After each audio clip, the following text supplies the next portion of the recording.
Hello दोस्तों, welcome to my channel. आज है घटना चक्र पढ़ाऊंगी मैं। घटना चक्र आधुनिक भारतीय इतिहास का लेक्चर नंबर 7 है। इससे पहले 5 लेक्चर तक lecture number 7 in the sense मतलब ये आधुनिक भारत इतिहास है जिसका लेक्चर नंबर 7 है।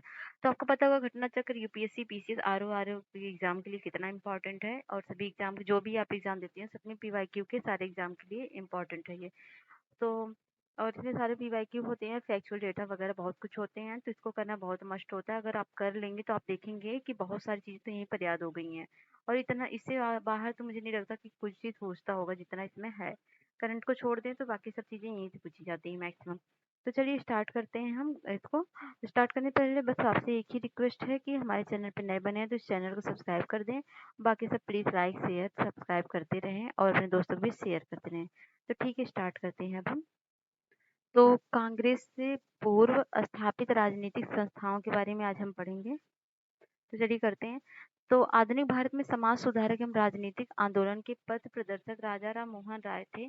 इनके सहयोगी ने सर्वप्रथम 1836 में बंगभाषा प्रकाशित सभा नामक राजनीतिक संस्था की स्थापना की। राजनीतिक सुधारों को लेकर विरोध करने वाले पहले भारतीय राम मोहन राय जमींदारी एसोसिएशन या लैंड होल्डर्स सोसाइटी की स्थापना 1838 में कलकत्ता में हुई थी। ये पहली राजनीतिक संस्था संगठन थी जिसमें संगठित राजनीति प्रयासों का शुभारंभ तथा शिकायतों को दूर करने के लिए संवैधानिक उपचारों का प्रयोग किया गया था। इसका उद्देश्य जमींदारों को स्वार्थ की रक्षा करना था। इसके संस्थापक द्वारकानाथ टैगोर एवं उनके सहयोगी जमींदार थे।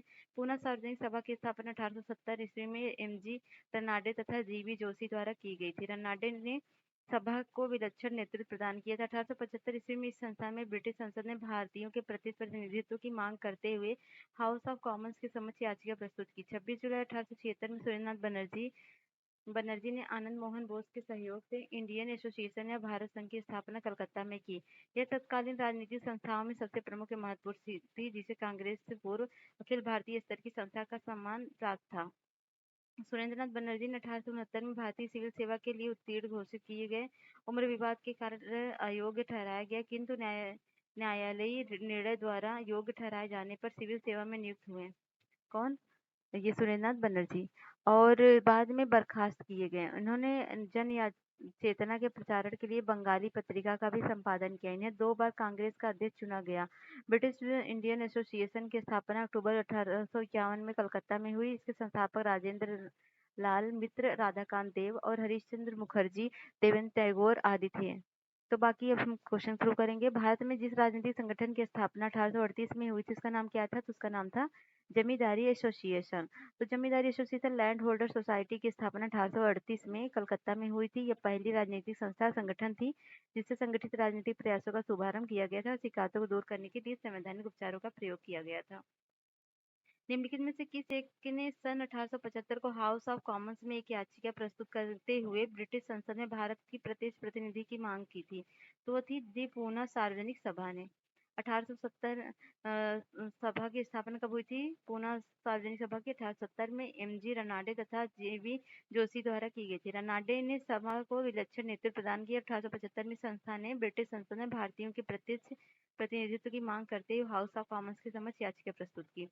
भारत से मतलब इंडियन एसोसिएशन संस्थापन कौन थे? तो वो थे सुरेंद्रनाथ बनर्जी। और निम्नलिखित में से कौन इंडियन एसोसिएशन का संस्थापक था? सुरेंद्रनाथ बनर्जी। राष्ट्रीय कांग्रेस से पूर्व सबसे प्रमुख संस्था कौन थी? वो थी इंडियन एसोसिएशन ऑफ कलकत्ता।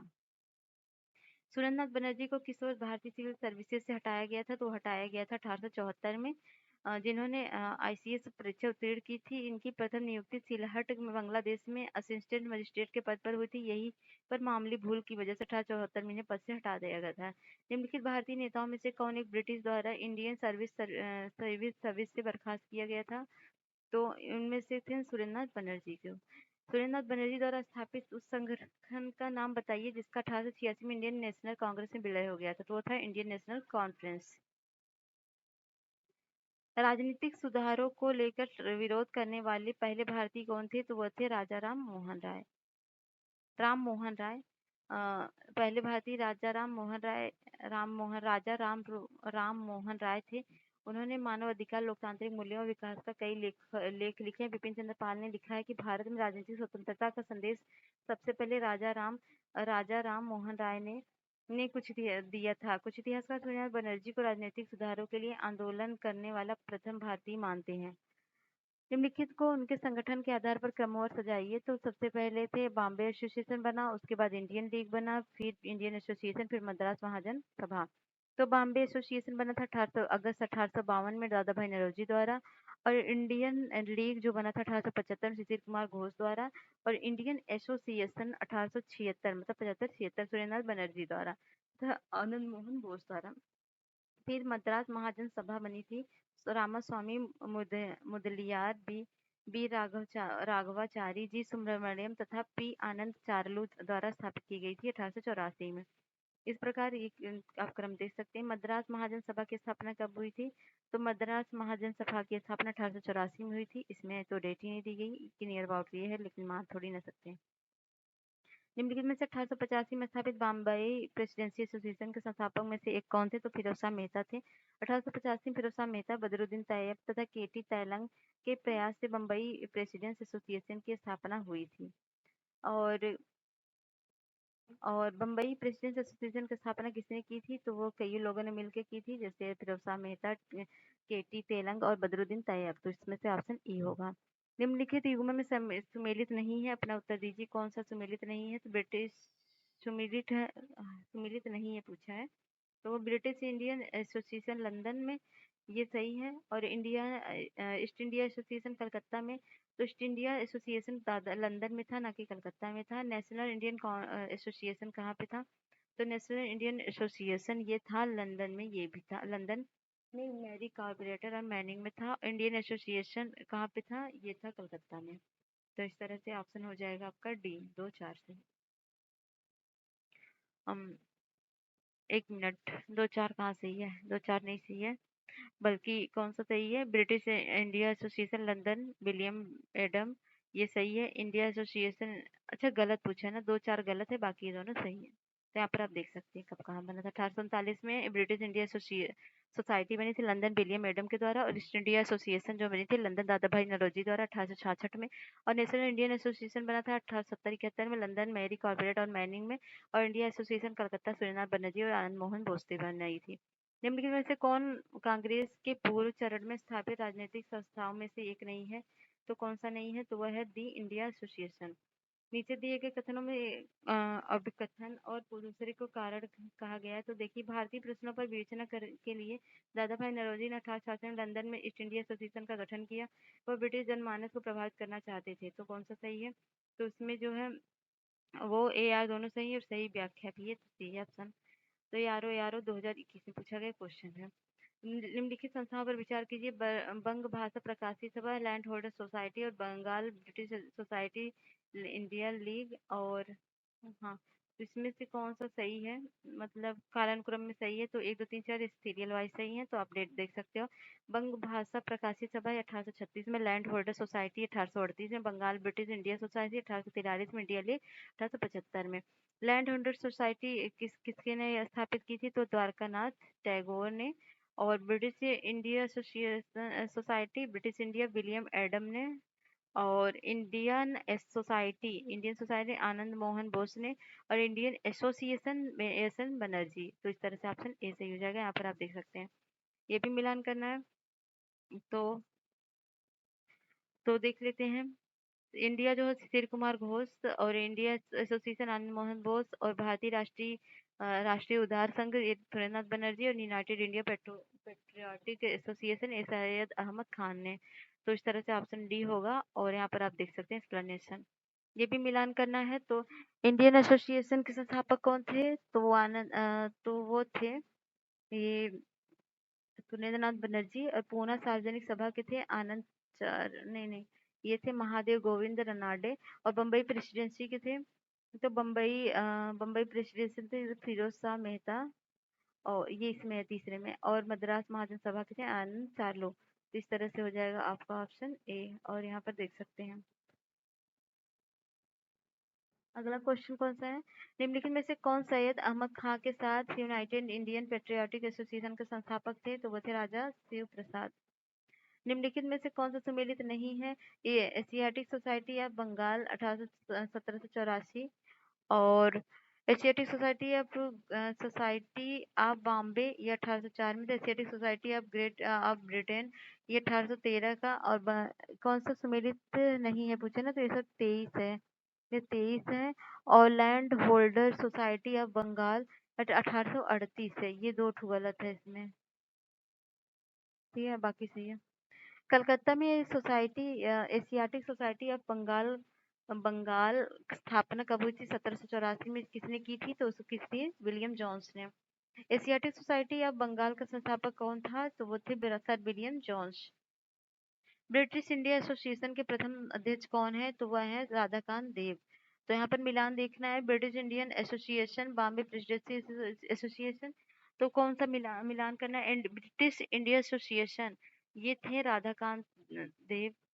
और बॉम्बे प्रेसिडेंसी एसोसिएशन के थे केटी तेलंग। और सेंट्रल मोहम्मडन नेशनल एसोसिएशन के कौन थे? तो ये हैं आपके सर सैयद अमीर अली। और servants of India society Gopal Krishna Gokhale. तो इस तरह से ऑप्शन बी हो जाएगा। अब हम करेंगे भारतीय राष्ट्रीय कांग्रेस के बारे में।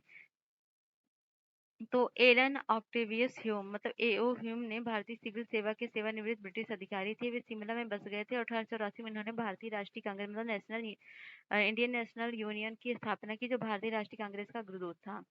तो भारतीय राष्ट्रीय कांग्रेस की स्थापना कब हुई थी? 1885 में। और इसका पहला अधिवेशन 28 दिसंबर 1885 को इस बम्बई के गोकुल दास तेजपाल संस्कृत विश्वविद्यालय में आयोजित किया गया था। इस सम्मेलन में दादा भाई नौरोजी के सुझाव पर भारतीय राष्ट्रीय कांग्रेस संघ का नाम बदलकर भारतीय राष्ट्रीय कांग्रेस कर दिया गया। इसमें 72 प्रतिनिधि ने भाग लिया। भारतीय राष्ट्रीय कांग्रेस के पहले अधिवेशन की अध्यक्षता ब्योमकेश चंद्र बनर्जी ने की थी तथा इनके प्रथम महासचिव स्वयं एओ ह्यूम थे। भारतीय राष्ट्रीय कांग्रेस की स्थापना 1885 के समय भारत का लॉर्ड वायसराय कौन था? डफरिन था। और ये उसने कांग्रेस से एकाकर मजाक उड़ाया था कि सूक्ष्मदर्शी अल्पसंख्यकों की संस्था है। कांग्रेस का दूसरा अधिवेशन 1886 में कलकत्ता में हुआ। इसकी अध्यक्षता दादा भाई नौरोजी ने की।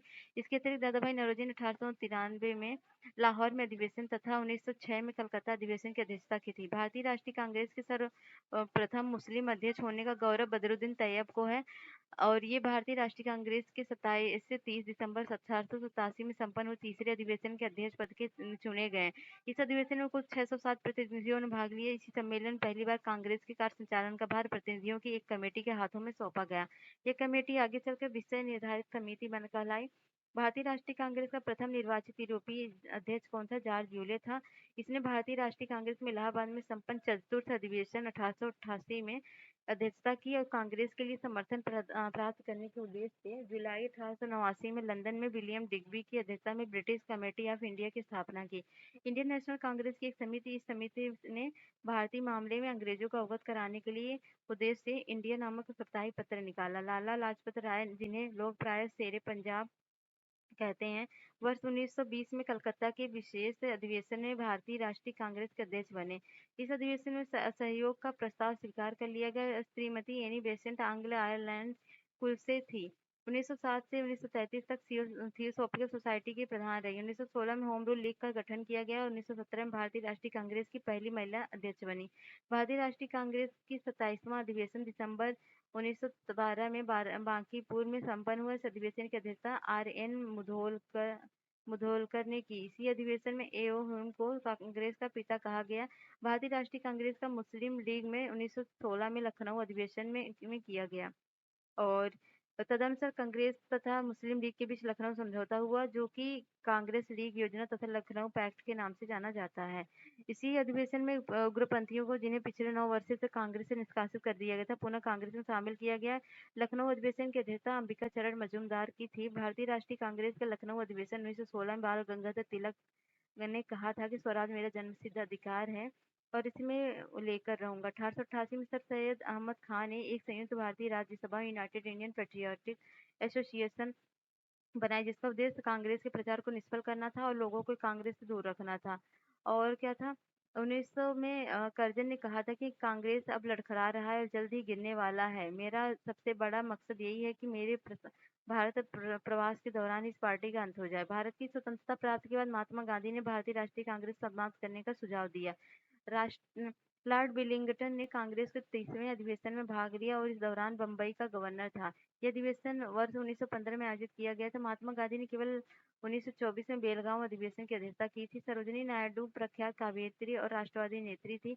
वह 1925 में कानपुर में हुए भारतीय राष्ट्रीय कांग्रेस 40वें वार्षिक अधिवेशन में कांग्रेस की प्रथम महिला अध्यक्ष बनी थी और 1947 से 49 में यह उत्तर प्रदेश की राज्यपाल भी रही। और जवाहरलाल नेहरू ने वर्ष 1929 में लाहौर, अप्रैल 1936 में लखनऊ, 91 अधिवेशन, 19 से 21 फरवरी 1938 के दौरान गुजरात के हरिपुरा में संपन्न हुआ। इस अधिवेशन की अध्यक्षता सुभाष चंद्र बोस ने की थी और इस अधिवेशन में राष्ट्रीय नियोजन समिति का गठन किया गया और पंडित जवाहरलाल नेहरू को इसका अध्यक्ष बनाया गया। 1939 में 46 तक अबुल कलाम आजाद कांग्रेस के अध्यक्ष रहे। जेबी कृपलानी को कांग्रेस के 54वें अधिवेशन 1946 में मेरठ का अध्यक्ष चुना गया। वे वे, वे जो है आजादी के समय भी अध्यक्ष रहे। कांग्रेस के 95वें अधिवेशन अधिवेशन दिसंबर 55वें अधिवेशन मतलब दिसंबर 1948 में जयपुर की अध्यक्षता पंडित पट्टाभी सीतारमैया ने की।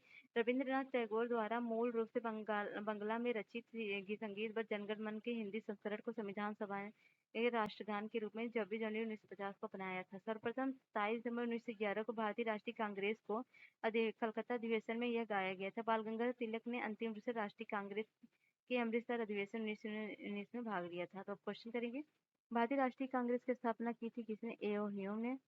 और भारतीय राष्ट्रीय कांग्रेस संस्थापक कौन थे? एक असैनिक सेवक थे। और भारतीय राष्ट्रीय कांग्रेस संस्थापक कौन थे? तो ए.ओ. ह्यूम थे। भारतीय राष्ट्रीय कांग्रेस की स्थापना कब हुई थी? 1885 में हुई थी। और भारतीय राष्ट्रीय कांग्रेस के प्रथम अधिवेशन में कितने प्रतिनिधियों ने भाग लिया था? तो 72।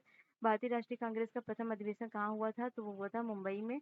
भारतीय राष्ट्रीय कांग्रेस के पहले अध्यक्ष कौन है? तो डब्ल्यू.सी. बनर्जी। इनमें से किसने भारतीय राष्ट्रीय कांग्रेस के प्रथम आर्थिक अधिवेशन की अध्यक्षता की थी? तो की थी डब्ल्यू.सी. बनर्जी ने। 1885 में इंडियन नेशनल कांग्रेस का अध्यक्ष कौन था? तो वह था डब्ल्यू.सी. बनर्जी।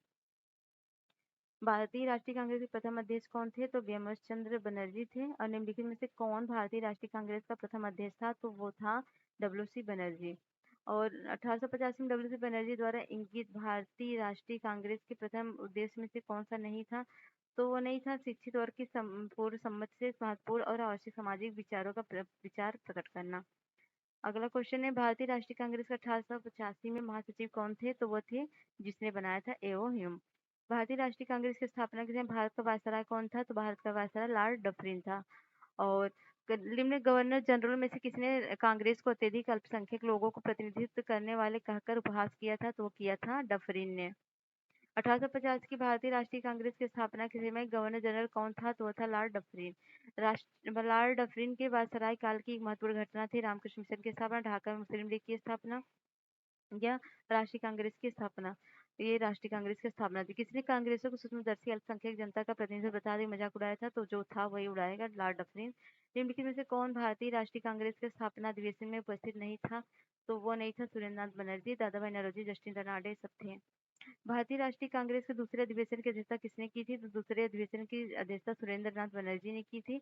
और भारतीय राष्ट्रीय कांग्रेस के द्वितीय सम्मेलन में कितने मुस्लिम प्रतिनिधियों ने भाग लिया था? तो 33 मुस्लिम प्रतिनिधियों ने भाग लिया था। कांग्रेस के लिए समर्थन प्राप्त करने के लिए 1889 में एक समिति स्थापित की गई थी। इस समिति का सभापति कौन था? तो वो थे वी डिग्बी। भारतीय राष्ट्रीय कांग्रेस के सर्वप्रथम मुस्लिम अध्यक्ष कौन थे? तो वो थे बदरुद्दीन तैयब जी। भारतीय राष्ट्रीय कांग्रेस का पहला मुस्लिम अध्यक्ष कौन था? तो वो था बदरुद्दीन तैयब। भारतीय राष्ट्रीय कांग्रेस के द्वितीय मुस्लिम अध्यक्ष कौन थे? तो वो थे ये थे अबुल कलाम आजाद। नहीं, अबुल कलाम आजाद नहीं थे, ये थे रहीमतुल्लाह मोहम्मद सयानी। अगला है, भारतीय राष्ट्रीय कांग्रेस की प्रथम महिला अध्यक्ष सरोजिनी नायडू थी। सही है। भारतीय राष्ट्रीय कांग्रेस के प्रथम मुस्लिम अध्यक्ष बदरुद्दीन तैयब जी थे। नहीं, भारतीय राष्ट्रीय कांग्रेस की प्रथम महिला अध्यक्ष एनी बेसेंट थी। ये तो भारतीय की बात नहीं, भारतीय जो थी सरोजिनी नायडू थी, महिला अध्यक्ष जो थी एनी बेसेंट थी। भारतीय राष्ट्रीय कांग्रेस का प्रथम निर्वाचित यूरोपीय अध्यक्ष कौन था? तो वो था जॉर्ज यूले। निम्नलिखित में से कौन एक भारतीय राष्ट्रीय कांग्रेस से कभी संबंध नहीं रहे हैं? तो सर सैयद अहमद नहीं थे। और निम्नलिखित में से कौन भारतीय राष्ट्रीय कांग्रेस का अध्यक्ष कभी नहीं चुना गया? लाला लाजपत राय, मोतीलाल नेहरू, एनी बेसेंट, बाल गंगाधर तिलक। तो बाल गंगाधर तिलक। और निम्नलिखित में से किसी ने कभी भी भारतीय राष्ट्रीय कांग्रेस के किसी भी अधिवेशन की अध्यक्षता नहीं की, तो कौन थे? बाल गंगाधर तिलक। इन्होंने कभी नहीं की थी। लाल बाल पाल त्रिगुट का कौन सा व्यक्ति भारतीय राष्ट्रीय कांग्रेस का अध्यक्ष हुआ था? तो वो लाला लाजपत राय केवल हुए थे। निम्न में से कौन भारतीय कांग्रेस के अध्यक्ष रहे हैं? तो एनी बेसेंट रही है। निम्न से किस अधिवेशन के लिए कांग्रेस ने पहली बार एक महिला को अध्यक्ष चुना था? तो 1917 में एनी बेसेंट को चुना था। भारतीय राष्ट्रीय कांग्रेस के प्रथम महिला अध्यक्ष कौन थी? तो भारतीय राष्ट्रीय कांग्रेस प्रथम महिला अध्यक्ष एनी बेसेंट थी। निम्नलिखित में से कौन भारतीय राष्ट्रीय कांग्रेस की प्रथम महिला अध्यक्ष थी? तो वो एनी बेसेंट। भारतीय राष्ट्रीय कांग्रेस प्रथम महिला अध्यक्ष, तो वही सेम क्वेश्चन अगेन। भारतीय राष्ट्रीय कांग्रेस पहला महिला, कितना बार वही क्वेश्चन पूछा है, तो वे भी। तो ये पूछा कांग्रेस की प्रथम भारतीय महिला अध्यक्ष। भारतीय महिला अध्यक्ष प्रथम कौन थी? सरोजिनी नायडू थी। इंडियन नेशनल कांग्रेस की प्रथम महिला अध्यक्ष कौन थी? तो सरोजिनी नायडू थी। निम्नलिखित कथन पर विचार कीजिए। भारतीय राष्ट्रीय कांग्रेस का प्रथम अधिवेशन कलकत्ता में हुआ था। भारतीय राष्ट्रीय कांग्रेस का दूसरा अधिवेशन दादा भाई नौरोजी की अध्यक्षता में हुआ था। तो इसमें जो है वो सी ऑप्शन हो जाएगा। 2, 3 सही है। भारतीय राष्ट्रीय कांग्रेस का मुस्लिम लीग दोनों में लखनऊ 1916 में अधिवेशन किया तथा लखनऊ समझौता संपन्न किया गया। तो ये था कौन था? तो भारतीय राष्ट्रीय कांग्रेस का प्रथम अधिवेशन कलकत्ता में नहीं बल्कि बम्बई में हुआ था। इसके कुल 72 सदस्यों ने हिस्सा लिया था, किंतु वहाँ हैजा फैल जाने के कारण बम्बई ये मतलब ये पूना में होना था, लेकिन वहाँ हैजा फैल गया था, इसलिए बम्बई में होता है। कथन एक का सत्य है। दूसरा अधिवेशन 1886 में कलकत्ता में दादा भाई नौरोजी की अध्यक्षता में हुआ था। भारतीय राष्ट्रीय कांग्रेस तथा मुस्लिम लीग दोनों वर्ष में 1916 में लखनऊ में अधिवेशन किया गया था। तदनुसार कांग्रेस तथा मुस्लिम लीग के बीच लखनऊ समझौता हुआ था। भारतीय राष्ट्रीय कांग्रेस के 27वें अधिवेशन की स्थापना हुआ था कहाँ पे? बांकीपुर में। और निम्नलिखित कथनों पर भारतीय राष्ट्रीय कांग्रेस के किस अधिवेशन में बाल गंगाधर तिलक ने अभिव्यक्त किया था कि स्वराज मेरा जन्मसिद्ध अधिकार है और मुझसे लेकर रहूंगा? तो 1916 के लखनऊ अधिवेशन में। स्वराज मेरा जन्मसिद्ध अधिकार, मैं इसे लेकर रहूंगा, किसने कहा था? तो ये कहा था बाल गंगाधर तिलक ने। ये सेम क्वेश्चन, ये सेम क्वेश्चन। और निम्नलिखित में किसने? ये वही क्वेश्चन, सेम क्वेश्चन। भारतीय राष्ट्रीय कांग्रेस के बारे में निम्नलिखित कथन पर विचार करिए। सरोजिनी नायडू कांग्रेस की अध्यक्ष होने वाली प्रथम महिला थी, तो एनी बेसेंट थी, ये तो नहीं थी। और एलन ऑक्टेवियम ह्यूम प्रथम ब्रिटिश नागरिक कांग्रेस के अध्यक्ष बने। अल्फ्रेड वेब में कांग्रेस के अध्यक्ष थे। ये दोनों कथन सही हैं, ऑप्शन बी सही हो जाएगा। और किसने कहा था कांग्रेस आंदोलन ना तो लोगों द्वारा प्रेरित था और ना ही ये किसी के द्वारा सोचा या योजनाबद्ध किया गया था? तो ये लाला लाजपत राय ने कहा था। किसने कहा था कांग्रेस के पतन के लिए लड़खड़ा रही मेरी सबसे बड़ी अभिलाषा है कि मैं तब तक भारत में जब कांग्रेस शांतिपूर्ण समाप्ति में सहयोग करना है। तो जब तक मैं भारत में हूँ कांग्रेस की शांतिपूर्ण समाप्ति में सहयोग करना है, किसने कहा था? ये कहा था लॉर्ड कर्जन ने। अध्यक्षीय संबोधन के समय जिस कांग्रेस अध्यक्ष ने हिंदी भाषा के लिए रोमन लिपि लागू करने की वकालत की थी, वो कौन थे? सुभाष चंद्र बोस थे। भारत की स्वतंत्रता प्राप्ति के बाद निम्नलिखित में से किसने सुझाव दिया था कि भारतीय राष्ट्रीय कांग्रेस को समाप्त कर दिया जाए? तो महात्मा गांधी ने। अमृतसर के भारतीय राष्ट्रीय कांग्रेस के अधिवेशन 1919 के प्रस्ताव के अनुसार महात्मा गांधी द्वारा कांग्रेस का नया संविधान लिखने हेतु निम्नलिखित में से किन्हें उनके सहयोग हेतु चुना गया? तो चुना गया था एनसी केलकर को और आईबी सेन को, तो ये दोनों को। हाँ, कांग्रेस के एक अधिवेशन में एक गवर्नर जनरल ने भाग लिया था। उक्त गवर्नर जनरल का अधिवेशन स्थल निम्न में से कौन सा था? तो वो था लॉर्ड विलिंगटन का बम्बई अधिवेशन 1915 में। भारतीय राष्ट्रीय कांग्रेस के निम्नलिखित अधिवेशनों में से किसकी अध्यक्षता सी विजय राघव चेरियार ने की थी? तो वो की थी नागपुर अधिवेशन 1920 की। निम्नलिखित में से किस अधिवेशन में कांग्रेस ने पहली बार भारतीय रियासतों के प्रति अपनी नीति घोषित की थी? तो वो नागपुर अधिवेशन में की थी। निम्नलिखित कथनों पर में से कौन सा सत्य? कांग्रेस के नागपुर सत्र 1920 के पश्चात भारतीय प्रांतीय कांग्रेस समितियों का गठन भाषाई आधार पर किया गया था। और वर्ष 1948 में कांग्रेस ने भारतीय आधार पर प्रांतों के गठन की मांग को अस्वीकार किया गया था। तो दोनों कथन जो है दोनों सही हैं। तो 1922 में गया के इंडियन नेशनल कांग्रेस के अधिवेशन के अध्यक्ष कौन थे? तो वो चित्तरंजन दास जी थे। यहाँ पे देख सकते हैं 1922 में देश से छुटने के बाद चित्तरंजन दास ने गया में कांग्रेस सम्मेलन का निर्वाचन अध्यक्ष घोषित किया गया। और असहयोग आंदोलन की समाप्ति के बाद देशबंधु ने सभा प्रवेश कार्यक्रम के जरिए जैसे सभाओं के भीतर असहयोग भारतीय राजनीति को नया आयाम देने का प्रयास किया गया। निम्नलिखित में से किसने अखिल भारतीय हरिजन सेवक संघ की 1932 में स्थापना की? तो M.A.K. गांधी जी ने की।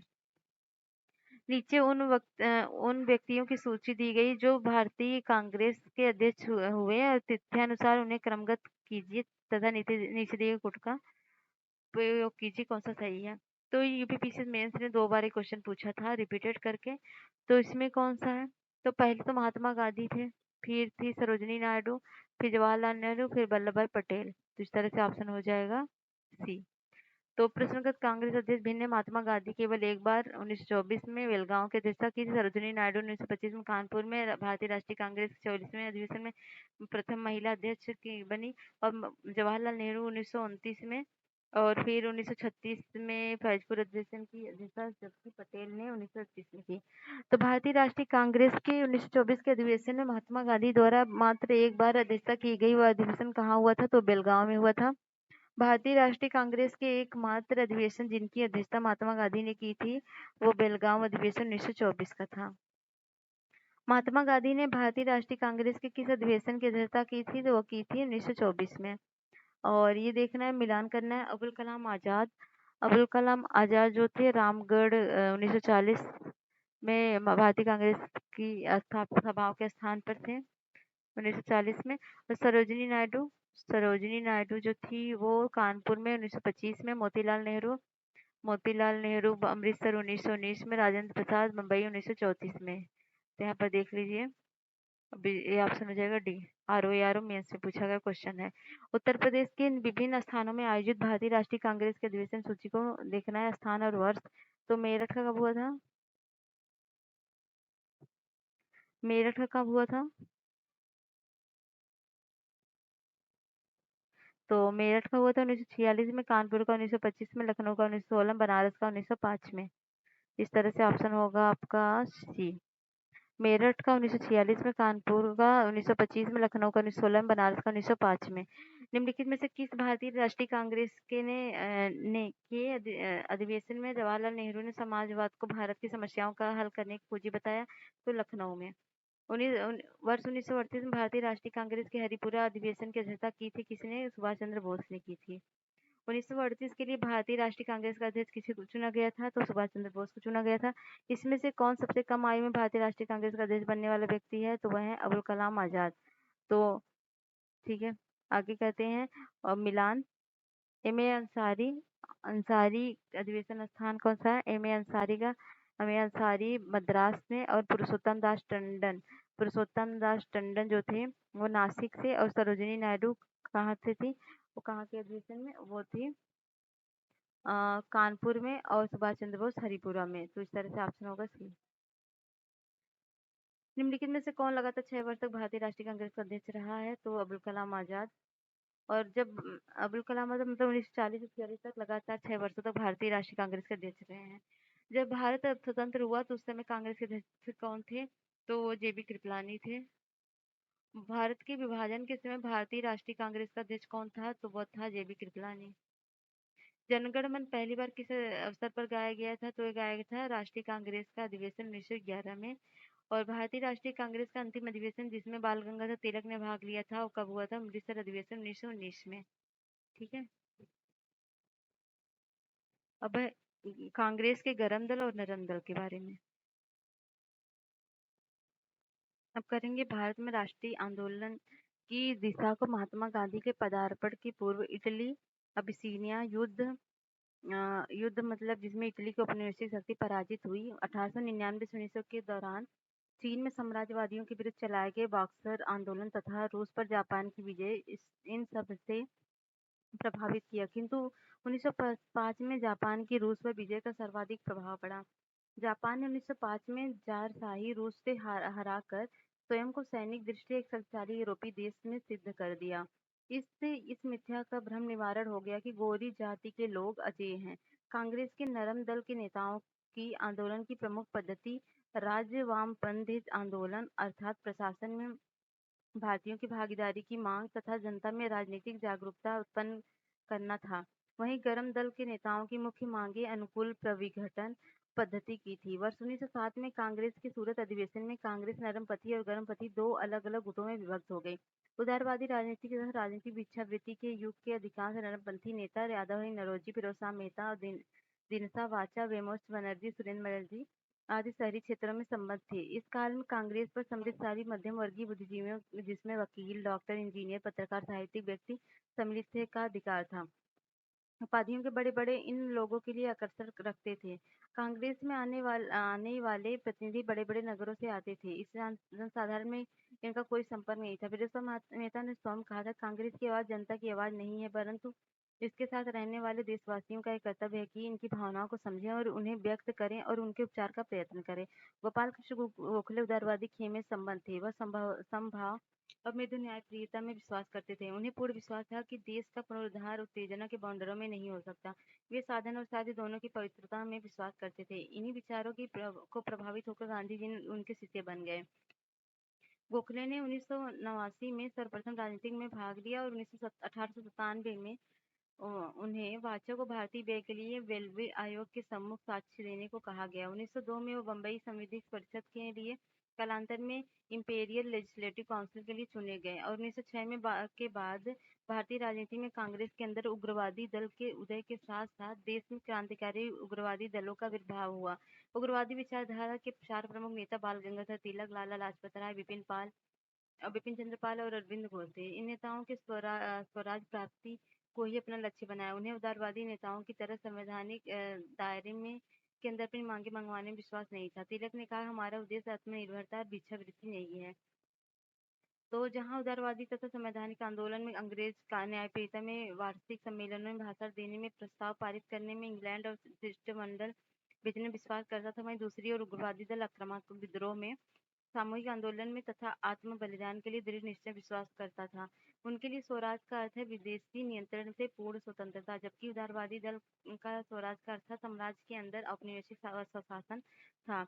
लाला लाजपत राय शेर पंजाब के नाम से भी जाने जाते थे। भारतीय राष्ट्रीय कांग्रेस में गरम दल के नेता, पूरे पंजाब के प्रतिनिधि, इन्हें पंजाब केसरी के नाम से जाना जाता है। लाला लाजपत राय, बाल गंगाधर तिलक तथा बिपिन चंद्र पाल को लाल बाल पाल के नाम से भी जाना जाता है। साइमन कमीशन का विरोध करते हुए लाठीचार्ज से लाला लाजपत राय घायल हुए, जिनके कारण 17 नवंबर 1928 को उनकी मृत्यु हो गई। लाला लाजपत राय ने इटली के क्रांतिकारी मैजनी के जीवन वृत्त को पढ़ने के बाद अपने राजनीतिक गुरु माना। बाद में उन्होंने मैजनी की उत्कृष्ट रचना ड्यूटीज ऑफ मैन का उर्दू में अनुवाद भी किया। बंगाल के विभाजन के विरोध में चलाए गए स्वदेशी आंदोलन के अरविंद घोष प्रमुख नेता थे। इस आंदोलन के अन्य प्रमुख नेता लाला लाजपत राय पंजाब और बाल गंगाधर तिलक महाराष्ट्र तथा बिपिन चंद्र पाल बंगाल के। तिलक सेवा और बलिदान में विश्वास करते थे और उनमें सरकार की सत्ता को चुनौती देने का साहस था। सर वैलेंटाइन सिरोल ने उन्हें भारत में अशांति का जन्मदाता कहा था। बाल गंगाधर तिलक को सजा सुनाए जाने के पश्चात प्रसिद्ध विद्वान मैक्सवेल मुलर ने दया की वकालत करते हुए यह कहा था कि संस्कृत के एक विद्वान के रूप में तिलक में मेरी दिलचस्पी है। वर्ष 1908 में बाल गंगाधर तिलक को केसरी में प्रकाशित लेखों के आधार पर राजद्रोह का मुकदमा चलाकर 6 वर्ष कारावास की सजा देकर मांडले जेल भेज दिया गया था। तिलक को हुई इस सजा के विरोध स्वरूप बम्बई के कपड़ा मिल मजदूरों ने देश में पहली राजनीतिक हड़ताल की थी। मांडले जेल में ही इन्होंने गीता रहस्य नामक पुस्तक लिखी थी। तिलक सांप्रदायिकतावादी नहीं थे। चलिए क्वेश्चन करते हैं। महात्मा गांधी पदार्पण से पूर्व भारत में राष्ट्रीय आंदोलन की दिशा को निम्नलिखित में से किन अंतरराष्ट्रीय घटनाओं ने प्रभावित किया था? 1998 में इटली अबिसीनिया युद्ध ने, या चीन बक्सर आंदोलन ने, आयरलैंड क्रांतिकारी आंदोलन ने, या जो रूस जापान की युद्ध में जापान की विजय ने? तो जो था ये सभी ने प्रभावित किया था। कांग्रेस के नरम दल के नेताओं की आंदोलन पद्धति थी क्या? तो वामपंथी आंदोलन था। निम्नलिखित में किस आंदोलन के कारण भारतीय राष्ट्रीय कांग्रेस का विभाजन हुआ, जिसके परिणामस्वरूप नरम दल और गरम दल का उद्भव हुआ? तो वह थी स्वदेशी आंदोलन के समय। तो निम्नलिखित में से अधिकार नरमपंथी नेता कौन थे? तो वह थे शहरी क्षेत्रों से। और निम्नलिखित में से किसने 1904 में लगातार भारत को स्वशासन देने पर बल दिया? तो वो थे दादा भाई नौरोजी। निम्न से कौन उग्रपंथी नहीं था? तो गोपाल कृष्ण गोखले उग्रपंथी नहीं थे। बाल गंगाधर तिलक, मदन लाल और उधम सिंह उग्रपंथी थे। इनमें से कौन उग्र राष्ट्रवाद के उल्लेखनीय नेताओं में से नहीं थे? तो गोपाल कृष्ण गोखले नहीं थे। बिपिन चंद्र पाल, लोकमान्य तिलक, लाला लाजपत राय, ये सब थे। तो अगला है निम्नलिखित में से कौन उग्रवादी नेता नहीं थे? तो बिपिन चंद्रपाल, वीजी तिलक, लाला लाजपत राय, गोखले। तो गोखले नहीं थे। कि, किसने भारतीय राष्ट्रीय कांग्रेस पर प्रार्थना याचना तथा विरोध की राजनीति करने का आरोप लगाया? तो वह थे बाल गंगाधर तिलक। किसने भारतीय राष्ट्रीय कांग्रेस के विरुद्ध अनुनय विनय और विरोध की राजनीति का दोष लगाया था? तो वह थे बीजी तिलक। कांग्रेस की प्रार्थना याचना की नीति अंतत गत्वा समाप्त हो गई कब? बाल गंगाधर तिलक के नेतृत्व पर। भारतीय राष्ट्रीय कांग्रेस को किसने भीख मांगने वाली संस्था कहा था? तो वो कहा था बीजे तिलक ने। भारतीय राष्ट्रीय आंदोलन गर्मपंथी को प्रभावाधीन आया था कब? 1906 के बाद। तो निम्नलिखित में से कौन सा नेता कांग्रेस के गरम दल से संबंधित था? तो वह नेता था अरविंद घोष। नेक्स्ट क्वेश्चन है, निम्नलिखित में से कौन एक उग्रवादी नेता था? तो वो बिपिन चंद्रपाल थे। राष्ट्रीय आंदोलन में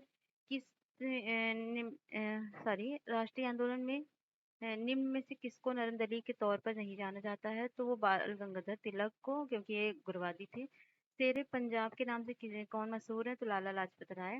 निम्नलिखित में से कौन भारतीय राष्ट्रीय कांग्रेस में उदारवादियों से जुड़ा नहीं है? तो लाला लाजपत राय जुड़े नहीं है। निम्नलिखित में से कौन एक लाला लाजपत राय अपना राजनीतिक गुरु मानते हैं? तो वो मैजनी को मानते हैं वो। उन्होंने मैजनी, गैरिबाल्डी और शिवाजी तथा श्री कृष्ण की जीवनी लिखी। वे अमेरिका में कुछ समय के लिए रहे थे तथा वे केंद्रीय सभा के सदस्य भी निर्वाचित हुए थे। कौन से? लाला लाजपत राय। निम्न में से कौन मध्यम मार्गी नहीं था? तो नहीं थे बाल गंगाधर तिलक। निम्नलिखित नेताओं में से कौन एक स्वदेशी के समर्थक थे? तो वह थे अरविंद घोष। निम्नलिखित में से किसे भारतीय अशांति के जनक के रूप में जाना जाता है? जाना जाता है लोकमान्य तिलक को। बाल गंगाधर तिलक को किसने अशांति का जनक कहा? तो कहा था वैलेंटाइन सिरोल ने। किसने कहा था कि तिलक भारतीय अशांति के जनक हैं? तो कहा था वी सिरोल ने। निम्नलिखित में से किसे भारतीय अशांति का जनक कहा गया? तो कहा गया बीजी तिलक को। बीजी तिलक को सजा के पश्चात निम्नलिखित में से किसने दया की वकालत की थी और कहा था संस्कृत के एक महान विद्वान के रूप में तिलक में मेरी दिलचस्पी है? तो ये कहा था मैक्स मुलर ने। तो बाल गंगाधर तिलक लोकमान्य तिलक के नाम से जाने जाने लगे जब जब वे ब्रिटिश सरकार ने बाल गंगाधर तिलक को पुणे के असिस्टेंट कलेक्टर रैंड की हत्या के मामले में अभियुक्त बनाया और तिलक को दोषी पाया और उन्हें 18 माह की कठोर कारावास की सजा सुनाई थी। तब वे जेल से बाहर आए थे। लोगों ने उनको नेशनल हीरो के रूप में देखा था और इस तरह की कई घटनाएं इससे रिलेटेड है जिसमें लोकमान्य तिलक को लोकमान्य की उपाधि दी गई थी। 1908 में 6 वर्ष की कारावास की सजा स्वतंत्रता संग्राम के किस उग्रवादी नेता को दी गई थी? तो दी गई थी बाल गंगाधर तिलक को। 1908 में बाल गंगाधर तिलक को जेल हुई थी कितने वर्ष की? तो 6 वर्ष की हुई थी। भारत की स्वतंत्रता आंदोलन के प्रारंभिक दौर में उग्रवादी विचारधारा को निम्नलिखित में से कौन एक निरूपित करता है? तो कौन निरूपित करता है? वो करते हैं संवैधानिक साधनों एवं याचिकाओं के स्थान पर आक्रामक साधनों को सुशासन प्राप्त करना। भारतीय मुसलमान लोग सामान्य रूप से उग्रवादी आंदोलन की ओर आकर्षित नहीं हुआ। इसका कारण क्या था? उग्रवादियों के हिंदू अतीत का राग अलापने की नीति। बाल गंगाधर तिलक सांप्रदायिकतावादी थे। उन्होंने धर्म का राजनीतिक अस्त्र के रूप में प्रयोग किया था। तो इसमें जो है पहला गलत है क्योंकि सांप्रदायिकतावादी नहीं थे और दूसरा सही है। तो डी ऑप्शन सही होगा। महाराष्ट्र में गणपति पर्व श्री गणेश किया था किसने? तो बीजी तिलक ने किया था। निम्नलिखित में से किसने महाराष्ट्र गणपति उत्सव को ऐसा कायाकल्प किया कि वह राष्ट्रीय उत्सव को हो गया और उसका स्वरूप राजनीतिक हो गया? तो बाल गंगाधर तिलक ने किया। महात्मा गांधी के साथ निम्न मुसलमानों में से किसने बाल गंगाधर तिलक की अर्थी उठाई थी? तो शौकत अली ने उठाई थी। अब है भारत की क्रांतिकारी आंदोलन। ठीक है, भी कर लेते हैं। वीडी सावरकर जो थे द्वारा 1899 में स्थापित मित्र मेला ही वर्ष 1904 में एक गुप्त सभा अभिनव भारत में परिवर्तित हो गई। अभिनव भारत की शाखाएं महाराष्ट्र के अलावा कर्नाटक, मध्य प्रदेश स्थापित की गई। 27 सितंबर 1925 के केशव बलिराम हेडगेवार ने राष्ट्रीय स्वयं सेवक संघ की स्थापना की। इसका मुख्यालय नागपुर में स्थापित है। जतीन्द्रनाथ मुखर्जी बंगाल के क्रांतिकारी थे। वे विवेकानंद अरविंद घोष के निष्ठावान अनुयायी, ज्ञानतर अनुशीलन समिति तथा गदर पार्टी सरीखी क्रांतिकारी समितियों के सक्रिय सदस्य थे। बागा जतीन के नाम से भी जाने जाते थे। चापेकर बंधुओं दामोदर हरि चापेकर, बालकृष्ण हरि चापेकर और वासुदेव हरि चापेकर ने 1896 से 97 में पूना में व्यायाम मंडल की स्थापना की। इसकी स्थापना विशुद्ध राजनीतिक उद्देश्य से की गई थी। जून 1897 में चापेकर बंधुओं ने पूना की प्लेग कमेटी के अध्यक्ष रैंड और लेफ्टिनेंट आयस्ट की हत्या कर दी। इस दोनों की हत्या के आरोप में दामोदर हरि चापेकर को फांसी दी गई और इनकी गिरफ्तारी द्रविड़ बंधुओं की सूचना पर हुई। रैंड की हत्या लेकर यह आरोप लगाया गया कि तिलक नेतृत्व में पूना के ब्राह्मणों ने साजिश की थी। तो इस तरह से बहुत सारे दिए गए डेटा, तो इसको हम आप देखना चाहें तो पॉज करके देख लीजिए। हम यहाँ से क्वेश्चन के थ्रू इसको सॉल्व कर डालेंगे पूरा, ठीक है। क्रांतिकारी के एक गुप्त समाज अभिनव भारत का गठन किया था किसने? तो बी डी सावरकर ने किया था। स्थापना 1904 में हुई थी। स्थान नासिक महाराष्ट्र और संस्थापक बी डी सावरकर थे। अभिनव भारत में कौन संबंधित है? तो वो है बी डी सावरकर। तो निम्नलिखित में से किसने मित्र मेला संघ को शुरू किया था? तो शुरू किया था विनायक दामोदर सावरकर ने। 1905 में क्रांतिकारी संगठन अभिनव भारत संगठित किया गया था। कहाँ पर? वो महाराष्ट्र में। तो क्रांतिकारी संगठन अभिनव भारत वी डी सावरकर द्वारा महाराष्ट्र के नासिक में संगठित किया गया था, परंतु इसे 1904 में संगठित किया गया था, ना कि 1905 में। निम्नलिखित में से किसने क्रांतिकारियों के संगठन अभिनव भारत को संगठित किया था? तो विनायक दामोदर सावरकर ने। वी डी सावरकर द्वारा स्थापित गुप्त संगठन कौन सा था? तो अभिनव भारत था। अभिनव भारत नामक अंग्रेज विरोधी संगठन की स्थापना वी डी सावरकर ने की थी। और निम्नलिखित कथनों में कौन सा कथन वी डी सावरकर के बारे में सही है? उन्होंने अभिनव भारत नामक क्रांतिकारी संगठन की स्थापना की। भारतीय राष्ट्रवादियों को प्रेरित करने के उद्देश्य से उन्होंने मैजनी की जीवनी लिखी। उन्होंने भारत का स्वतंत्रता संग्राम 1857 नामक पुस्तक लिखी, जो 1857 के विद्रोह का एक राष्ट्रवादी दृष्टिकोण प्रदान करती है। ब्रिटिश कैद से मुक्त होने के लिए वे एक चलते जहाज से कूद पड़े थे। तो कौन सा ऑप्शन सही है? तो चारों ऑप्शन सही है, ठीक है। हेडगेवार ने किस वर्ष राष्ट्रीय स्वयं सेवक संघ की स्थापना की? तो 1925 में की थी। युगांतर पार्टी का नेतृत्व किया था किसने? किया था जतीन्द्र नाथ मुखर्जी ने। जो जतीन्द्र नाथ मुखर्जी ने बंगाल के क्रांतिकारी नेता थे। विवेकानंद अरविंद घोष के निष्ठावान अनुयायी और युगांतर अनुशीलन तथा समिति तथा गदर पार्टी तारीखी क्रांतिकारी समितियों के सक्रिय सदस्य रहे थे और बाघा जतीन के नाम से जाने जाते हैं। वह कौन थे जिन्होंने अनुशीलन समिति की स्थापना की? तो वो थे पी मित्र। तो अनुशीलन समिति जो थी मिदनापुर 1902 में, ढाका अक्टूबर 1906 में, कलकत्ता में 1902 और 1902 में मार्च में था। स्थापना ज्ञानेन्द्र नाथ बसु ने की थी और ढाका अक्टूबर 1906 में पुलीन बिहारी दास सार्वजनिक संगठित किया था। कलकत्ता में मार्च 1902 में सतीश चंद्र बसु और बंदोपाध्याय की पुस्तक के अनुसार और प्रथम नाथ मित्र अध्यक्ष सत्येंद्रनाथ बनर्जी, बाघा जतीन और बरेंद्रनाथ घोष ने की थी। 1902 में सरल घोषाल का अखाड़ा और 1902 में कुछ युवकों द्वारा आत्मोन्नति समिति का गठन हुआ था। तो देखेंगे बरेंद्र कुमार घोष के क्रियाकलापों ने एक गुप्त क्रांतिकारी संगठन को बंगाल में जन्म दिया था। कौन सा गठन था? अनुशीलन समिति। बरेंद्र घोष किससे संबंधित थे? तो वह अनुशीलन समिति से संबंधित थे। अनुशीलन समिति किससे संबंधित थी? नारी उत्थान के प्रति समर्पित, विधवा विवाह को प्रोत्साहित करने वाली, मजदूरों के कल्याण में रुचि रखने वाली। तो कौन सी थी? वो एक क्रांतिकारी संगठन था। बरेंद्र घोष निम्नलिखित में से किससे जुड़े थे? तो जुड़े थे अनुशीलन समिति से।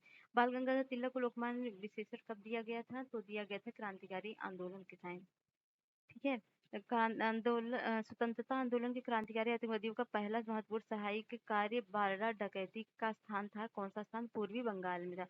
1908 की बर्रा डकैती का स्थान पूर्वी बंगाल में स्थित था। बर्रा डकैती करने वाले क्रांतिकारियों समूह के पुलीन बिहारी दास ने नेतृत्व किया था। मुजफ्फरपुर में किंग्स फोर्ट की हत्या का प्रयास कब किया गया था? तो किया गया था 1908 में।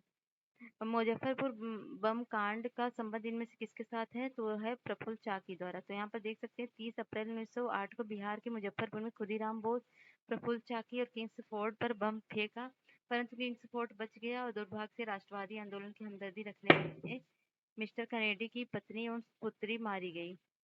निम्नलिखित में से किसने बड़ी बुद्धिमानी के साथ अलीपुर षड्यंत्र मामले में अरविंद घोष का बचाव किया? तो किया था चित्तरंजन दास ने। और किस वर्ष हिंदुस्तान रिपब्लिक एसोसिएशन की स्थापना हुई थी? तो हुई थी 1924 में। देश में उचित ढंग से क्रांतिकारी आंदोलन का संचालन करने के उद्देश्य से अक्टूबर 1924 में युवा क्रांतिकारियों ने कानपुर में एक सम्मेलन बुलाया तथा हिंदुस्तान रिपब्लिक एसोसिएशन नामक क्रांतिकारी संगठन की स्थापना की। संस्थापक सचिंद्र सन्याल, राम प्रसाद बिस्मिल और जोगेंद्र चंद्र चटर्जी तथा चंद्रशेखर आजाद थे। हिंदुस्तान रिपब्लिक संगठन की स्थापना की गई थी कब? ये कानपुर में की गई थी। निम्नलिखित में से कौन हिंदुस्तान रिपब्लिक एसोसिएशन का सदस्य नहीं था? तो वो नहीं थे शिव वर्मा। अपनी फांसी से पूर्व निम्नलिखित क्रांतिकारियों में से किस एक ने पीने हेतु दिए गए दूध को अस्वीकार कर दिया और कहा अब मैं केवल अपनी माँ का दूध पीऊंगा? तो रामप्रसाद बिस्मिल ने कहा था। तो प्रसिद्ध क्रांतिकारी पंडित रामप्रसाद बिस्मिल को फांसी 2 दिन पहले जब दूध पीने हेतु दिया गया तो उन्होंने अस्वीकार कर दिया और कहा अब मैं केवल अपनी माँ का दूध पीऊंगा। पंडित बिस्मिल यह उम्दा शायर भी थे और फांसी के तख्त पर जाने से पहले 19 दिसंबर 1927 को उन्होंने अपना अंतिम शेर पढ़ा था जो इस प्रकार था, मालिक तेरी रजा रहे और तू रहे, बाकी ना मैं रहूं ना मेरी आरज़ू रहे। तो पढ़ लीजिए अगर इंटरेस्ट है। निम्नलिखित पंक्तियों में से किसने सरफरोशी की तमन्ना अब हमारे दिल में देखना है जोर कितना बाजुए कातिल में कहा था? तो बिस्मिल ने कहा था। तो प्रयुक्त गजल की पंक्तियाँ बिस्मिल बादी की है। बिस्मिल अजीमाबादी का वास्तविक नाम सैयद शाह मोहम्मद हसन था। वे 1901 में पटना से 30 किलोमीटर दूर हरदास बिनहा गांव में पैदा हुए थे। ये गजल उर्दू में लिखी गई थी और 1922 में काजी अब्दुल गफ्फार की पत्रिका सबा में छपी थी। प्रसिद्ध गीत सरफरोशी की तमन्ना हमारे दिल में है कि रचयिता कौन है? तो वो है, आपको पता ही है ये कौन है, ये है आपके बिस्मिल। और निम्नलिखित में से किसको अंग्रेजी सरकार ने कांकोरी षड्यंत्र के मामले में फांसी चढ़ा दिया था? तो वो रामप्रसाद बिस्मिल को चढ़ा दिया था।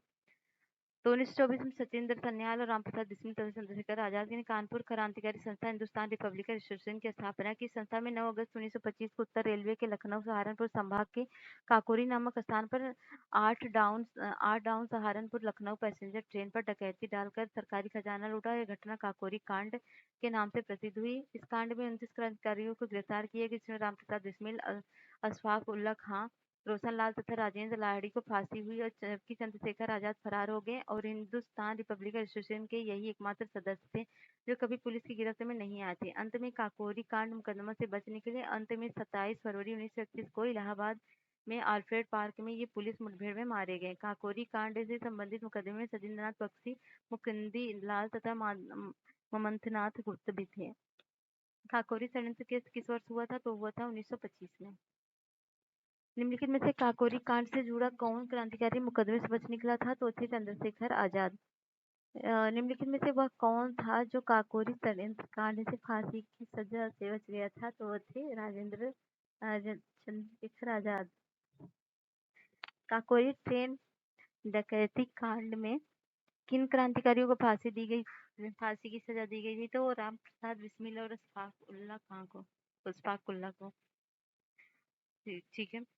निम्नलिखित में से कौन काकोरी कांड से संबंधित नहीं था? तो वो सूर्यसेन। निम्नलिखित क्रांतिकारियों में से कौन काकोरी षड्यंत्र केस से जुड़ा नहीं था? तो वो भगत सिंह। निम्नलिखित में से कौन काकोरी कांड मुकदमे में सरकारी वकील थे? तो वो थे जगत नारायण मुल्ला। निम्न में से कौन एक 1924 के कानपुर षड्यंत्र मामले में शामिल नहीं था? तो M.A. अंसारी। किसने कहा दर दीवार से हसरत की नजर करते हैं, खुश रहो अहले वतन हम तो सफर करते हैं? तो ये वाजिद अली शाह ने कहा था। अगला है हिंदुस्तान सोशलिस्ट रिपब्लिक एसोसिएशन गठित की गई थी चंद्रशेखर आजाद द्वारा और भगत सिंह ने सेंट्रल असेंबली में बम फेंका था बटुकेश्वर दत्त के साथ। हिंदुस्तान सोशलिस्ट रिपब्लिक एसोसिएशन की स्थापना कब हुई थी? तो हुई थी 1928 में। निम्नलिखित में किसने बाहरी ब्रिटिश सरकार को सुनाने हेतु केंद्रीय विधानसभा में 8 अप्रैल 1929 को बम फेंका था? तो फेंका था भगत सिंह ने और बटुकेश्वर दत्त ने। तो ये ऑप्शन हो जाएगा D. Hindustan socialist Republic association संस्थापक नेताओं में से एक कौन है? तो वह है भगत सिंह। ठीक है। किसने सचिंद्र सन्याल द्वारा स्थापित हिंदुस्तान रिपब्लिक एसोसिएशन का नाम बदलकर हिंदुस्तान सोशलिस्ट रिपब्लिक एसोसिएशन कर दिया था? तो चंद्रशेखर आजाद ने। वर्ष 1928 में हिंदुस्तान सोशलिस्ट रिपब्लिक एसोसिएशन की स्थापना कहाँ हुई? तो हुई थी दिल्ली में। क्रांतिकारी चंद्रशेखर आजाद को अंग्रेजों ने कैसे मार डाला? तो मुठभेड़ में गोलियों से मार डाला। और भगत सिंह के गिरफ्तार होने के बाद भी मशहूर क्रांतिकारी चंद्रशेखर आजाद क्रांतिकारी गतिविधियां जारी रखी। काकोरी षड्यंत्र केस में की ही पुलिस को चकमा दे रहे आजाद लाहौर षड्यंत्र केस में भी पुलिस से बचने के लिए हिंदुस्तान सोशल रिपब्लिक एसोसिएशन के ही एकमात्र सदस्य थे जो कभी पुलिस की गिरफ्त में नहीं आते। किंतु 27 फरवरी 1938 को एक मुखबिर की सूचना पर पुलिस ने उन्हें इलाहाबाद के अल्फ्रेड पार्क में घेर लिया। अंतिम समय तक भारत माँ की अमर सपूत ने बर्बर पुलिस का सामना किया और अंतिम गोली शेष रहने की स्थिति में स्वयं को मरणोत्सर्ग कर लिया। इंकलाब जिंदाबाद का नारा किसने दिया? तो भगत सिंह ने दिया। और प्रसिद्ध नारा इंकलाब जिंदाबाद किसने दिया था? तो दिया सरदार भगत सिंह ने। इंकलाब जिंदाबाद का नारा, वही सेम क्वेश्चन। और सरकार के विरोध में असेंबली में बम फेंकने के समय भगत सिंह की उम्र क्या थी? तो भगत सिंह केवल 21 साल के से ज्यादा थे। भगत सिंह, राजगुरु तथा सुखदेव की फांसी कब हुई थी? तो उन दोनों की 23 मार्च 1921 को हुई थी। भगत सिंह स्मारक कहाँ पर है? तो वह है फिरोजपुर में। लाहौर षड्यंत्र कांड में निम्नलिखित में से किस क्रांतिकारी को फांसी नहीं हुई थी? तो बटुकेश्वर दत्त को नहीं हुई थी। और भगत सिंह, सुखदेव और राजगुरु को किस बाद फांसी की सजा सुनाई गई थी? अलीपुर षड्यंत्र केस या लाहौर षड्यंत्र केस या तो वह हुई थी लाहौर षड्यंत्र केस में। अगला क्वेश्चन है, नीचे दिए गए मुकदमों की सूची दी गई है और अंत में दिए गए कोड का सही प्रयोग करते हुए तिथ्यानुसार सही क्रम में लगाना है। तो लाहौर मुकदमा, काकोरी मुकदमा, मेरठ मुकदमा, कानपुर मुकदमा तो कब हुआ था? तो पहले पहले हुआ था लाहौर मुकदमा, फिर हुआ था कानपुर का मुकदमा, फिर हुआ था काकोरी, फिर मेरठ का मुकदमा। इस तरह से ऑप्शन सी सही हो जाएगा। तो लाहौर प्रथम षड्यंत्र मुकदमा गदर आंदोलन के बाद 1916 में हुआ था।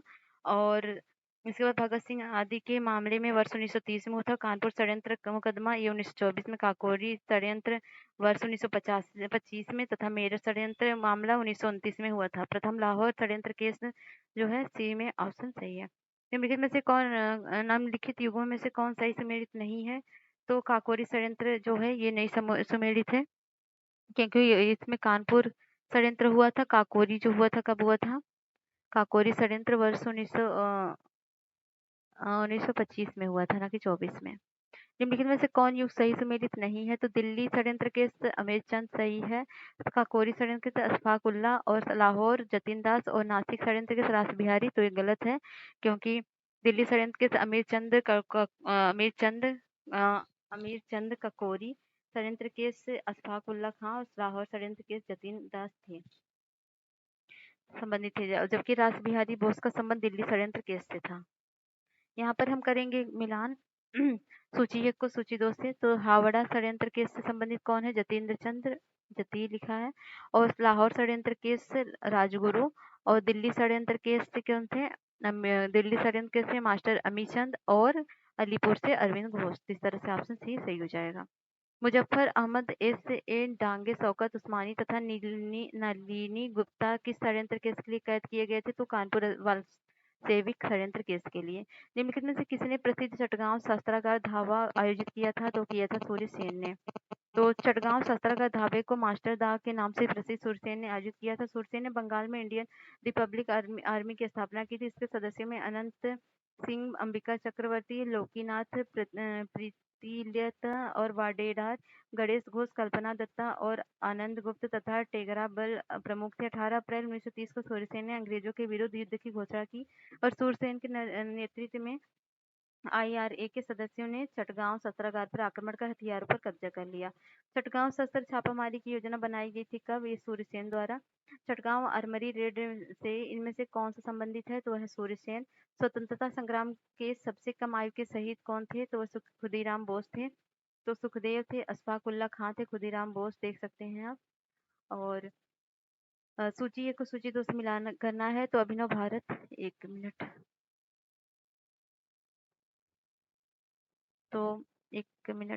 प्रॉब्लम हो जाती है कहीं ना कहीं से। तो अभिनव भारत जो है वो किससे रिलेटेड है? बीडी सावरकर। और अनुशीलन समिति है अरविंद घोष से। गदर पार्टी है लाला हरदयाल से। और स्वराज पार्टी CR दास से। इस तरह ऑप्शन डी सही हो जाएगा। आई से पूछा गया क्वेश्चन है। अभिनव भारत है वीडी सावरकर। मित्र मेला जो है मित्र मेला भी वीडी सावरकर है। और इंडियन रिपब्लिक आर्मी जो थे वो है MS सेन। और Hindustan Republic association SN Sanyal. तो इस तरह से ऑप्शन डी सही हो जाएगा। चटगांव शस्त्रागार हमला, लाला हरदयाल, काकोरी षड्यंत्र, जतीन दास, लाहौर षड्यंत्र, गदर पार्टी मिलान करना। चटगांव शस्त्रागार कब हुआ था? कौन थे इसके नेता? तो सूर्यसेन थे। काकोरी षड्यंत्र केस के कौन थे? तो राम प्रसाद बिस्मिल थे। और लाहौर षड्यंत्र केस के कौन थे? तो वह है जतीन दास। और गदर पार्टी के हरदाला हरदयाल। तो इस तरह से ऑप्शन सी सही हो जाएगा। यहाँ पर आप देख सकते हैं। तो चटगांव शस्त्रागार हमला सूर्यसेन 18 अप्रैल 1930 को हुआ था। काकोरी में रामप्रसाद बिस्मिल 9 अगस्त 1925 में हुआ था। लाहौर षड्यंत्र जतीन दास लाहौर षड्यंत्र केस के अंतर्गत गिरफ्तार जतीन दास ने जेल में राजनीतिक बंदी का दर्जा प्राप्त करने के लिए भूख हड़ताल की और 63 दिन की भूख हड़ताल के बाद 13 सितंबर 1929 को उनकी मृत्यु हो गई। और गदर पार्टी गदर पार्टी लाला हरदयाल 1913 में किया था। जतीन दास किस आरोप में बंदी बनाए गए थे? तो लाहौर षड्यंत्र केस में। जेल में भूख हड़ताल के कारण जिस स्वतंत्रता संग्राम सेनानी की मृत्यु हुई थी वो कौन थे? वह थे जतीन दास। निम्न क्रांतिकारी को जीवन के अंत के प्रकार के आधार पर सम्मिलित करना है। जतीन दास जो थे भूख हड़ताल पर बैठे थे। चंद्रशेखर आजाद मुठभेड़ के दौरान मरे थे। और भगत सिंह जो थी उनको फांसी हुई थी और कल्पना दत्ता को आजीवन कारावास हुआ था। इस तरह से ऑप्शन बी। और सूची दो से मिलान करना। चटगांव अरमरी रेड, इसमें कौन थे? तो वो थी कल्पना दत्ता। और अभिनव भारत में विक्रम दामोदर सावरकर। और अनुशीलन समिति में अरविंद घोष। और कूका आंदोलन में गुरु राम सिंह। तो इस तरह से ऑप्शन ए। और काकोरी केस के अभियुक्तों के बचाव हेतु किसकी अध्यक्षता के एक समिति का गठन हुआ था? तो हुआ था गोविंद वल्लभ पंत का। तो सूची दो से मिलान करना है। रिवॉल्ट ग्रुप के संस्थापक कौन थे? तो रिवॉल्ट ग्रुप के संस्थापक थे सूर्य सेन। और हिंदुस्तान रिपब्लिक एसोसिएशन के कौन थे? वो थे रामप्रसाद बिस्मिल। और हिंदुस्तान सोशलिस्ट रिपब्लिक एसोसिएशन के कौन थे? तो ये थे चंद्रशेखर आजाद। और पंजाब नौजवान भारत सभा के कौन थे? लाला लाजपत राय। तो इस तरह से ऑप्शन डी सही है। निम्नलिखित में से 1926 में गठित नौजवान सभा का प्रारंभिक सदस्य कौन नहीं है? तो वो अंबिका चक्रवर्ती। 1926 में लाहौर वर्तमान पाकिस्तान में सरदार भगत सिंह, छबील दास, यशपाल रामचंद्र, भगवती चरण बोहरा आदि ने मिलकर नौजवान सभा की स्थापना की थी। इसका उद्देश्य भारत में मजदूर एवं किसानों का राज्य स्थापित करना था। अंबिका चक्रवर्ती इसमें बाद में शामिल हुए थे। तो नीचे संगठनों की एक सूची दी गई है। सूची के नीचे दिए गए कूट का प्रयोग करते हुए क्रांतिकारी गतिविधियों में लिप्त संगठनों का चयन करें। अभिनव भारत, अनुशीलन समिति और न्यू नेशनल पार्टी और इंडियन पेट्रियाटिक एसोसिएशन। तो इसमें जो है अभिनव भारत और अनुशीलन समिति ये दोनों हैं। अभिनव भारत और अनुशीलन समिति दोनों क्रांतिकारी संगठन है। इंडियन पेट्रियाटिक एसोसिएशन की स्थापना सैयद अहमद खान ने 1888 में कांग्रेस के विरोध में की थी। निष्क्रिय विरोध के सिद्धांत का प्रतिपादन किसने किया था? तो वो किया था अरविंद घोष ने। और निम्न कथनों पर विचार कीजिए और नीचे दिए गए कोटों सही उत्तर का चयन कीजिए। सुभाष चंद्र बोस ने फॉरवर्ड ब्लॉक का गठन किया। Bhagat Singh Hindustan Republic Socialist Association के संस्थापक में से एक थे। तो दोनों में ऑप्शन सही है।